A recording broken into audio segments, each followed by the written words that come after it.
Hello guys, ayan po yung aking si Maricol.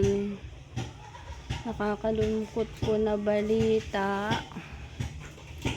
Dapat po ay sa October 21 siya manganganak, kaya lang ay nakunan siya ng 3 days na niya ngayon nakunan.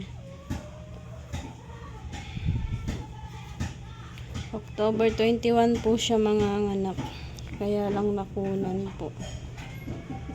Ayaw pa niya kumain. Sana magpalakas ka, Mama Pig.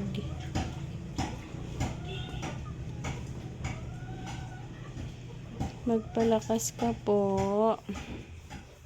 Yan, 3 days.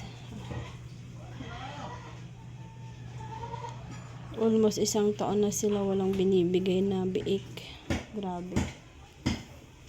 Kakapanghinayang.